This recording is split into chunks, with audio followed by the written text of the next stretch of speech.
Hi friends, welcome to ఆచి recipes and vlogs. నేనైతే ఇప్పుడు పాలకూర క్లీన్ చేసేస్తున్నాను. మనం ఏ ఆకుకూర అయినా సరే తీసుకువచ్చిన వెంటనే ఇలా క్లీన్ చేసేసుకోవాలి. చాలామంది కట్ చేసుకుని ముక్కల కింద అప్పుడు క్లీన్ చేసుకుంటారు, కడుగుతారు.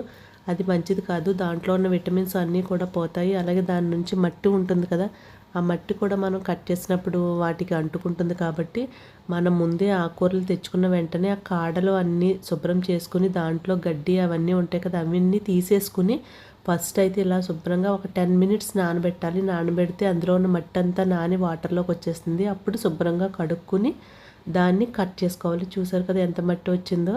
ఇప్పుడు మళ్ళీ దీన్ని ఒకసారి కడిగి వేసుకుని అప్పుడు మనం మళ్ళీ దీంట్లో వాటర్ పోసి ఆకుకూరని ఇలా పైన ఇలా తేల్చి తీసుకున్నట్లయితే మనకి మట్టి అనేది అడుక్కు వెళ్ళిపోతుంది.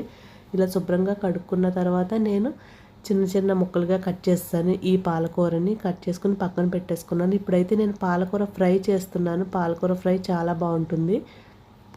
ఇప్పుడు స్టవ్ ఆన్ చేసేసి ఒక కళాయి పెట్టేసుకుందాము. కళాయి వేడైన తర్వాత దాంట్లో ఆయిల్ వేసుకోవాలి. ఒక 4 to 5 స్పూన్స్ వరకు ఆయిల్ వేస్తున్నాను. ఆయిల్ వేడైన తర్వాత దాంట్లో ఫస్ట్ ఆవాలు వేసుకుందాము. 1 స్పూన్ ఆవాలు వేసుకుని అవి కొంచెం చిటపటలాడిన తర్వాత దాంట్లోనే ఒక 1.5 స్పూన్ పచ్చిశనగపప్పు వేస్తున్నాను. తర్వాత మినపప్పు, చాయ్ మినపప్పు వేస్తున్నాను నేను దీంట్లోని. ఇది కొంచెం వేయించుకుంటూ దీంట్లో వెల్లుల్లిపాయలు మనం ఆ పైన ఉన్న పొట్టు తీసుకుని వేసుకున్నట్లయితే వెల్లుల్లిపాయలు చాలా బాగుంటుంది ఈ ఫ్రై. మనం ఆ వెల్లుల్లి గుడ్లను కూడా తినచ్చు. అందుకే నేను పై పొట్టు తీసేసి వేశాను.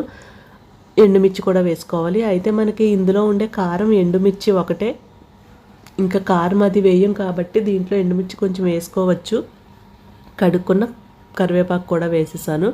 నేను దీంట్లో జీలకర్ర కూడా వేసాను. ఆ క్లిప్పింగ్ మిస్ అయింది. జీలకర్ర కూడా వేసుకుంటేనే ఫ్రై అనేది బాగుంటుంది. పోపులు వేగిన తర్వాత దాంట్లో కట్ చేసి పెట్టుకున్న పాలకూరను వేసేసుకుని వేయించుకుంటూ ఉండాలి. ఎప్పుడైనా సరే ఆకుకూర వేయించుకునేటప్పుడు అస్సలు మూత పెట్టకూడదు. అది తోటకూర అయినా, పాలకూర అయినా, మెంతికూర అయినా, ఏ ఆకుకూర అయినా సరే మనం వేయించుకున్నప్పుడు మూత పెట్టాము అంటే అది బ్లాక్ కలర్లో వచ్చేస్తుంది. మూత పెట్టకుండానే సిమ్లో కానీ మీడియం ఫ్లేమ్లో పెట్టుకుని ఇలా వేయించుకుంటూ ఉండాలి. ఇప్పుడు పాలకూర నుంచి వాటర్ అనేది వస్తుంది. ఈ వాటర్ అంతా కూడా మనకి పోయే వరకు ఇలా వేయించుకుంటూ ఉందాము. ఆయిల్ పైకి వచ్చే వరకు వేయించుకుంటూ ఉండాలి.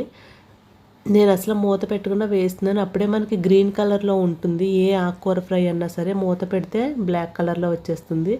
ఇప్పుడు వాటర్ అంతా పోయి ఆయిల్ మనకు కొంచెం పైకి తేలినప్పుడు దీంట్లో సాల్ట్ కూడా వేసుకుందాము. సరిపడినంత సాల్ట్ కూడా వేసుకుని ఇలా బాగా వేయించుకోవాలి. ఫ్రై అంతా కూడా దగ్గర పడి ఆయిల్ పైకి తేలే వరకు వేయించుకుందాము.